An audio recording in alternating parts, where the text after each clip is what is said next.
Good afternoon, Backroadians. Deborah the Bee back with another video from the Backroads 2. So I thought I'd do a video today and talk about some reasons why I kind of stopped pursuing like friendships or relationships and keep to myself. I haven't even returned back to my neck of the woods yet, and a couple of things have happened that kind of changed the course of my herstory. Do you know what I mean? Or my path ahead, and kind of disillusioned me a little bit more as far as, connecting, even with like friends and family. So I thought I'd tell you about 3 things that I find kind of our challenge and our reasons why kind of shy away from people nowadays. The first reason is people aren't honest. And if they are honest, they're honest to hurt you, or they're honest for their own agenda. Or they just give you enough information or honesty to perhaps even manipulate you. But most of the time they're not honest. They withhold information, or they just flat out lie. And I'm an honest person. I don't feel any reason or need to lie to anyone. And so withholding information, I guess in a sense, especially online, it's a safety mechanism. And also a lot of times it's nobody's business but your own.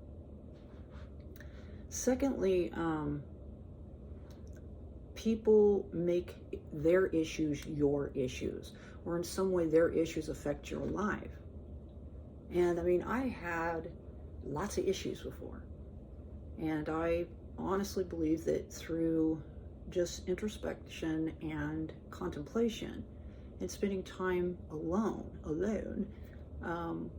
that I've had an opportunity to kind of look at the past, look at the present moment, and kind of look down towards the path ahead. But as far as concrete plans, I really don't have any, because I was waiting kind of like on my family to move and get settled, and if they needed me, I wanted to be available, but that's not going to happen. So like I said, my objective now is to establish stability, some sort of base, and revenue streams, in whatever capacity or whatever way. And it doesn't have to be, what, I'm not going to say that because that's kind of crass and gross, but tooting through silk sheets, you know what I mean? So, but yeah, people, they make their issues, and I understand. If you've got issues, or oftentimes it has to do with mental health, or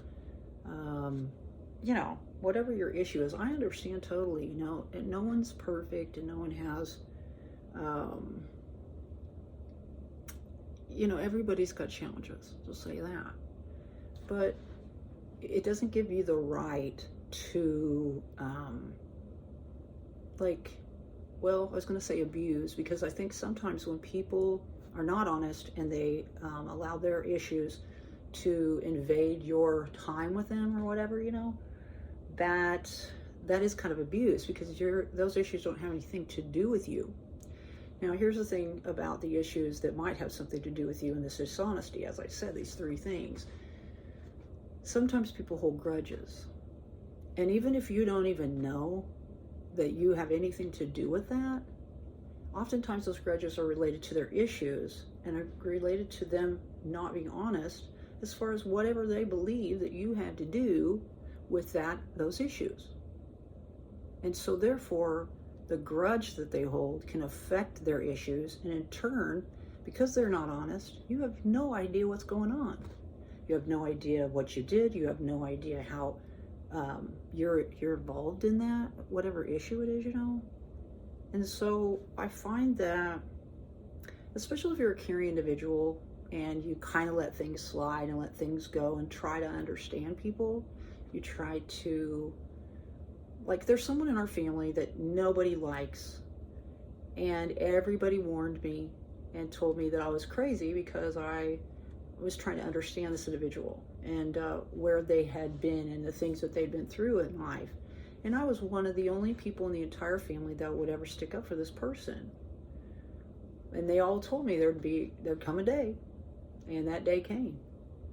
And so that person, I believe, hasn't been honest, has issues, and is holding a grudge. And I don't think they're just holding a grudge against me, but I think they're holding a grudge against a lot of people.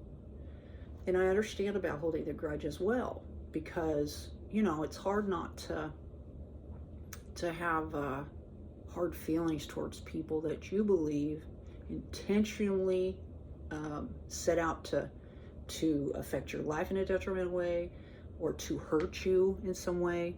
And sometimes people can actually set out to devastate you, especially those that understand that, like that video that I talked about, where she talked about people being reclusive head cases.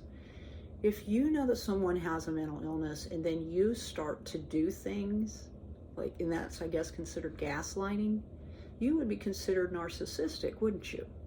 So when you're dealing with friends and family, as far as on the other end of that, if you recognize that in someone, that's a scary thing, because then you realize that that person perhaps might start to set things up to make you look bad.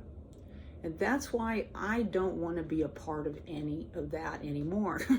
I don't want to be a part of that in friends, and I don't want to be a part of in family. Because as I said in a previous video, I don't care what people think about me. I don't care what they say about me, and I don't care what they think about me. The thing that gets me is that everybody knows me. Everybody, as far as friends that have had in the past, coworkers and family members, they all know who I am, and they know how I am, and they do know that I have changed very much. I'm a different person now, But if somebody's going to believe something that someone says about a person, and it goes against everything that they know about them, and they're going to believe that, then if you have that person that's this, like rumors or whatever is being spread around about, do you want to be friends or have anything to do with family that would believe that of you? See, I wouldn't. And so I kind of look at just I try to look up types, the different types of people, like Alpha and Sigma, and there's 6 different types of women. And when I looked up these types, I was all of them. It was all of them pretty much. So, but the one that I'm not going to use that word, but I vibe with is more of not really conforming with society standards, not really competing anymore. I was a competitive athlete. I trained for the Olympics back in the day. I started professional twirling at the age of 5 years old.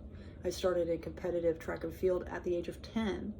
And then I was in sports all throughout school, and I even went to college on a scholarship, and I didn't like the competition part of it. I just didn't. When you get into sales, which I'm an excellent salesperson, by the way, thank you very much, I don't like that part about it. I don't like the contests. I don't like competing against people. I don't think it's good, healthy fun or anything like that. Not when you're talking people are trying to pay for braces for their kids, or they want the best kind of shoes for them and stuff like that. It just puts it in a completely different way. But yeah, 3 things. Not being honest, making issues yours when you don't have anything to do with it, and holding grudges. Those are the 3 reasons why I kind of stick to myself and kind of hang out with myself. Because if I don't involve myself with any of that, if I don't listen to any of it, it doesn't invade my life. It doesn't affect me. It doesn't make me feel bad or feel bad for them. Do you know what I mean? So anyway, this was a quick one. I think you probably can relate in some way. Please get out there and spread those little pieces of peace anyway, even if you're faced with this on the daily or every once in a while, or if you've chosen to kind of be a lone wolf as well. Thumb it up if you like the video, and subscribe if you want to see future videos. I hope you have a great day today. My name is Deborah the Bee, and we'll see you all on down the road. Bye-bye.